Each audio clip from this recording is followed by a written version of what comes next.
Innal hamdalillah nahmaduhu wa nasta'inuhu wa nastaghfiruhu wa nastahdi wa na'udzu billahi min shururi anfusina wa min sayyiati a'malina may yahdihillahu fala mudilla lahu wa may yudlil fala hadiya lahu ashhadu an la ilaha illallah wahdahu la syarika lahu wa ashhadu anna Muhammadan 'abduhu wa rasuluh la nabiyya wa la rasula ba'da. Allahumma salli wa sallim ala nabiyyina Muhammadin wa ala alihi wa ashabihi ajma'in. Ya ayyuhalladzina amanu ittaqullaha haqqa tuqatih wa la tamutunna illa wa antum muslimun. Ya ayyuhalladzina amanu ittaqullaha wa qulu qawlan sadida yuslih lakum a'malakum wa yaghfir lakum dhunubakum wa may yuti'illaha wa rasulahu faqad faza fawzan 'azima. Wa ba'd fa in ahsanal kalam kalamullah wa khairal huda huda Muhammadin sallallahu alaihi wa alihi wasallam wa syarral umuri muhdatsatuha wa kullu muhdatsatin bid'ah wa kullu bid'atin dhalalah wa kullu dhalalatin finnar. Ma'syiral hadirin azani Allah wa iyyakum. Jemaah hadirin sekalian, semoga dimuliakan oleh Allah Subhanahu wa taala. Alhamdulillah, kita sangat bersyukur kepada Allah Subhanahu wa taala atas berbagai nikmat yang telah Allah berikan kepada kita semua. Di antaranya Allah masih memberikan kepada kita nikmat panjang umur, nikmat sehat wal afiyah, nikmat tetap berada di dalam keimanan dan keislaman. Dan mudah-mudahan di akhir kehidupan kita tutup tetap menjaga keimanan dan keislaman kita. Allahumma amin. Ma'asyiral hadirin azzani Allah wa iyyakum. Oleh karenanya tentu wajib bagi kita semua untuk mengungkapkan rasa syukur kita kepada Allah Subhanahu wa taala, paling tidak dengan mengucapkan lewat lisan kita kalimat tahmid, kalimat pujian kita kepada Allah. Alhamdulillahilladzi bi ni'matihi tatimmus shalihat. Segala puji bagi Allah yang dengan segala kenikmatannya maka menjadi sempurna segala bentuk kebaikan. Kita bersyukur kepada Allah betapa banyak nikmat-nikmat yang telah Allah berikan kepada kita, sampai-sampai Allah menegaskan di dalam Al-Qur'an, wa in ta'uddu ni'matallahi la tuhsuha. Jika kalian mencoba untuk menghitung-hitung nikmat Allah, maka enggak ada siapapun kita yang sanggup untuk menghitungnya. Saking banyaknya nikmat tersebut yang Allah telah berikan kepada kita. Dan bahkan sebagian ahli tafsir mengatakan nikmat Allah yang tidak akan pernah mungkin siapapun makhluknya sanggup untuk menghitungnya adalah nikmat yang Ia berikan kepada kita di saat sebenarnya kita nggak minta kepada Allah. Dan ini bisa kita buktikan jemaah. Adakah di antara kita yang semalam sebelum tidur menyampaikan permintaan kepada Allah dengan begitu rinci dan detail? Ya Allah, jadikan esok hari di hari Jumat di penghujung bulan Al-Muharram 1447 Hijriah atau bertepatan dengan tanggal 25 Juli 2025, keadaan diriku di pagi hari masih bisa membuka kedua mata, masih bisa menggerakkan kedua tangan, masih bisa melangkahkan kedua kaki, jantung ini masih bisa berdetak ya Allah, paru-paru bekerja dengan baik, aliran darah lancar, persendian, otot-otot, tulang, organ pencernaan, otak, dan semua metabolisme tubuh kita bekerja dengan baik. Kita sampaikan satu persatu kepada Allah dengan begitu rincinya. Adakah di antara kita yang minta sampai sedetail itu? Tidak ada jemaah. Bahkan terkadang atau seringkali doa yang paling minim yang seharusnya kita sampaikan kepada Allah, yang menjadi pengantar tidur kita, bismikallahumma amutu wa ahya, itu pun kita nggak baca, itu pun kita nggak sampaikan. Kita nggak minta kepada Allah. Detik ini keberadaan kita di Masjid Jami yang kita cintai, Masjid Jami Al-Mubarak, apa namanya kalau bukan menunjukkan apa yang kita nggak minta Allah Subhanahu wa taala kasih semua jemaah. Kenapa masih sering kita ragu kepada Allah tatkala kita berdoa, kita merasa Allah nggak kabulkan doa kita? Yang kita nggak minta Allah kasih jemaah. Dan itulah nikmat-nikmat terbanyak yang siapapun hambanya tidak akan sanggup untuk menghitungnya. Ma'asyiral hadirin a'azzani Allah wa iyyakum. Nabi sallallahu alaihi wasallam tatkala menerima wahyu dari Allah Subhanahu wa taala, Di ayat ke-112 pada surah Hud, ayat yang berbunyi fastaqim kama umirta, maka istiqamahlah engkau ya Muhammad sebagaimana yang telah diperintahkan. Sahabat Abdullah bin Abbas radhiyallahu taala anhuma, beliau perhatikan tatkala Nabi sallallahu alaihi wasallam menerima wahyu ini, maka terjadi perubahan sikap pada diri Nabi sallallahu alaihi wasallam. Beliau semakin jarang tertawa. Seakan-akan beliau sudah memikirkan sesuatu yang amat sangat berat, dan memang faktanya demikian. Perintah istiqamah itu adalah perintah yang sangat berat, jemaah. Sampai-sampai Nabi semakin jarang tertawa, jemaah. Dan bahkan sahabat mengamati tatkala turun ayat tersebut, surah Hud ayat ke-112, ayat yang berbicara tentang perintah dari Allah Subhanahu wa taala kepada beliau dan hakikatnya kepada kita semua untuk istiqamah. Istiqamah di dalam rangka menjalankan perintah Allah. Istiqamah terus-menerus langgeng di dalam meninggalkan larangan-larangan Allah. Ini bukan perkara yang mudah, jemaah. Makanya Abdullah bin Abbas dan sahabat lain memperhatikan terjadi juga perubahan fisik pada diri Nabi sallallahu alaihi wasallam. Terjadi perubahan pada fisik Nabi sallallahu alaihi wasallam tatkala mulai tumbuh uban di kepalanya Nabi sallallahu alaihi wasallam atau di rambut kepalanya Nabi. Dan kemudian Nabi mengakui, kata beliau, syayyabatni Hud wa akhawatuha, ay kama qala, yang membuat diriku beruban itu adalah tatkala aku menerima wahyu dari Allah, surah Hud dan juga surah-surah yang semisal. Ini jemaah. Artinya istiqamah ini perkara berat. Syai'un azim, amrun azim, perintah yang sangat berat.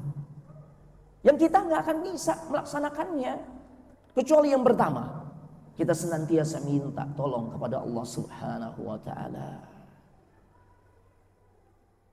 Kita hayati setiap doa, munajat yang kita sampaikan kepada Allah. Allahumma ya muqallibal qulub, tsabbit qalbi ala dinik. Wahai yang membolak-balikan hati semua manusia, kokohkan hatiku di atas agamamu. Para ulama menjelaskan ini doa yang sering disampaikan oleh Nabi sallallahu alaihi wasallam berisikan keinginan seorang hamba agar Allah tolong dirinya agar bisa istiqamah. Karena kita tidak bisa mengandalkan kemampuan diri. Mungkin kita merasa udah sering ikut kajian Ustaz, ilmu anak udah banyak. Lah, tidak bisa jemaah. Bukankah dalam zikir pagi dan petang kita juga mengatakan dengan jujur kepada Allah, ya hayyu ya qayyum bi rahmatika astaghits. Wahai yang maha hidup, yang maha tegak berdiri dan mengatur semua makhluknya, terus-menerus dia mengatur makhluknya, memberikan pengaturan untuk rezeki dan sebagainya. Bi rahmatika astaghits, dengan rahmatmu aku benar-benar minta tolong ya Allah. Beristighatsah. Aslih li sya'ni kullah, perbaiki semua keadaanku, urusanku ya Allah, urusan dunia maupun urusan akhirat. Dan dengan jujurnya kita mengatakan wala takilni ila nafsi tarfata ain, aku nggak bisa mengandalkan kemampuan diriku ya Allah, walaupun hanya sekejap mata. Termasuk di bab istiqamah, kita harus selalu minta tolong kepada Allah. Resapi tatkala kita membaca satu ayat yang minimal 17 kali ketemu setiap harinya kita. Apakah saat imam membacanya kita dengar atau kita membacanya secara pribadi? Ihdinas siratal mustaqim, tunjuki kami jalan yang lurus ya Allah. Al-mustaqim ini satu akar kata dengan kata istiqamah. Kita minta istiqamah. Coba. Maka yang pertama agar kita bisa istiqamah, hendaklah senantiasa kita berdoa kepada Allah Subhanahu wa taala. Kemudian yang kedua jemaah, sebagaimana dalam sebuah hadis Nabi sallallahu alaihi wasallam mengatakan la yastaqimu imanu 'abdin hatta yastaqima qalbuh. Tidak akan pernah bisa tuh istiqamah keimanan seseorang sampai dia bisa mengistiqamahkan atau meluruskan hatinya. Oh, Masya Allah. Berarti PR kita nambah. Untuk bisa istiqamah, kita harus bersihkan hati kita. Jauhkan dari segala penyakit-penyakit yang bisa mengotorinya. Riya, ujub, takabur, atau kesyirikan secara umum, itu merusak kondisi hati kita. Dan kemudian Nabi sallallahu alaihi wasallam melanjutkan, wala yastaqimu qalbu hatta yastaqima lisanu. Dan gak akan bisa hati seorang menjadi istiqamah atau lurus sampai dia juga bisa meluruskan atau mengistiqamahkan lisannya. Allahu Akbar. Makanya pantas banyak ulama mengatakan al-mar'u bi asgharai.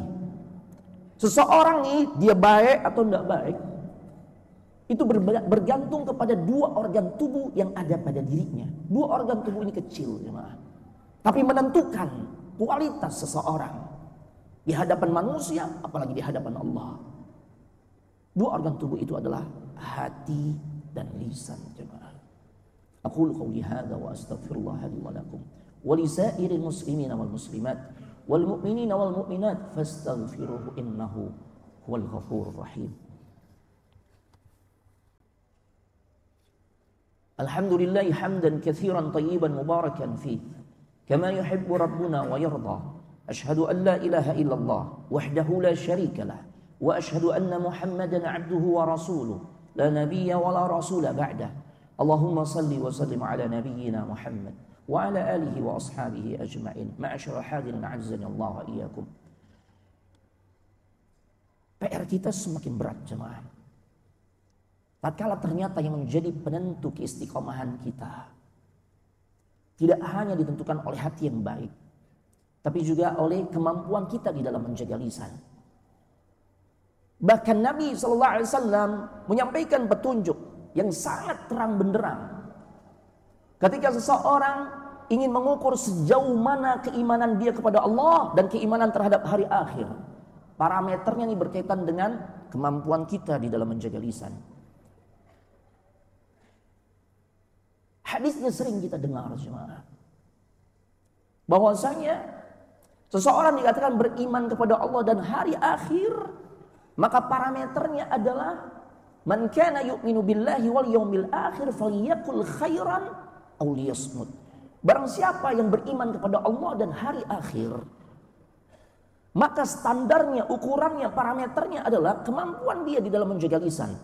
Yaitu tatkala dia mengucapkan lewat lisannya hal-hal yang baik saja, atau kalau nggak bisa dia mengucapkan hal yang baik, sesuatu yang baik, maka diam. Opsinya cuma dua. Berkata yang baik atau diam. Sesuatu yang sulit yang dihadapi oleh manusia yang hidup di zaman sekarang adalah perkara diam, Pak. Kita lihat kelas-kelas yang dibuka lewat flyer yang disebar di medsos atau spanduk-spanduk dipasang. Kelas public speaking. Tatkala orang masuk kelas itu, dia pengen apa? Dia pengen pinter ngomong. Masya Allah. Padahal yang diperhatikan oleh para ulama adalah seharusnya dia juga belajar tentang teknik diam. Karena itu menjadi salah satu parameter iman yang baik dari seseorang kepada Allah dan hari akhir. Mengucapkan perkataan yang baik, kalau nggak sanggup, diam. Nah, perkara diam nih yang sulit nih di kalangan orang-orang zaman sekarang. Karena banyak di antara kita yang gatel kalau nggak komen. Apa aja dikomenin. Apa aja dikomenin.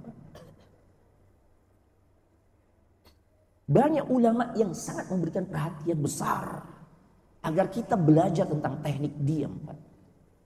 Sahabat Abu Darda radhiyallahu taala anhu, beliau pernah mengatakan, ta'allamus samta kama tata'allamunal kalam. Pelajarilah oleh kalian tentang tata cara teknik untuk diam, sebagaimana kalian semangat belajar tentang teknik berbicara agar pintar ngomong. Oh, Masya Allah. Ada lagi sebagai penutup khutbah kita di kesempatan siang hari ini, ucapan dari seorang ulama salaf terdahulu, Al-Muwarriq Al-Ajli. Beliau menyampaikan pengalaman dirinya, bagaimana usaha beliau, effort beliau, perjuangan beliau untuk menjaga lisannya, untuk belajar tentang teknik diam. Berapa lama beliau belajar? Beliau katakan, ta'allamtu samta fi 10 sinin. Aku belajar tentang bagaimana aku bisa mengendalikan lisanku, tentang teknik diam itu selama 10 tahun, Pak. Allahu Akbar. 10 tahun. Ini sekiranya dibuka kelas belajar tentang teknik diam, ana yakin tidak laku, Pak. Tidak ada orang yang mau ikut kelasnya. Apalagi ada embel-embelnya. Lama belajar 10 tahun, makin gak ada yang mau gabung. Tapi sesungguhnya para ulama menjalani hal itu. Apa output yang beliau dapatkan? Beliau katakan hasil belajarnya selama 10 tahun, Allah berikan karunia, wa ma qultu syai'an qat idza ghadibtu. Aku bisa mengendalikan lisanku dengan karunia Allah Subhanahu wa taala, karena proses belajarku yang begitu lama Allah karuniakan. Aku mampu mengendalikan lisanku tatkala aku marah. Gak ada sepatah kata pun yang keluar dari lisanku. Karena problem orang yang marah adalah dia udah gak sanggup untuk menjaga lisannya. Seseorang menyesal, dan penyesalan yang seumur hidup. Tatkala dia gak bisa mengendalikan amarahnya, sehingga kata talak dia jatuhkan kepada istrinya. Tatkala ada yang menasihati, ya sudah kalau antum nyesal tinggal balik lagi. Tidak bisa Ustaz. Karena itu dimaksud talak yang ketiga. La haula wala quwwata illa billah. Makanya beliau katakan hasil belajar teknik diam selama 10 tahun, maka dengan karunia Allah aku mampu mengendalikan lisanku sehingga tidak ada sepatah kata pun yang keluar tatkala kondisiku marah. Allahu akbar. Mudah-mudahan Allah karuniakan kepada kita semua kemampuan untuk menjaga lisan, karena itu menjadi penentu kualitas iman kita kepada Allah dan juga kepada hari kiamat baik atau enggak. Dan dia juga menjadi penentu kita bisa melaksanakan perintah Allah untuk istiqamah. Innallaha wa malaikatahu yusalluna 'alan nabi ya ayyuhalladzina amanu sallu 'alaihi wa sallimu taslima. Allahumma salli 'ala Muhammad wa 'ala ali Muhammad kama sallaita 'ala Ibrahim wa 'ala ali Ibrahim innaka Hamidum Majid. Allahumma barik 'ala Muhammad wa 'ala ali Muhammad kama barakta 'ala Ibrahim wa 'ala ali Ibrahim innaka Hamidum Majid. Allahumma ighfir lil muslimina wal muslimat wal mu'minina wal mu'minat al ahya'i minhum wal amwat innaka sami'un qaribun mujibud da'wat ya qadiyal hajat. Rabbana zalamna anfusana wa illam taghfir lana wa tarhamna lanakunanna minal khasirin. Rabbana atina fid dunya hasanah وفي الآخرة حسنة وقنا عذاب النار ربنا تقبل منا إنك أنت السميع العليم وتب علينا إنك أنت التواب الرحيم. الله يعلم ما تصنعون.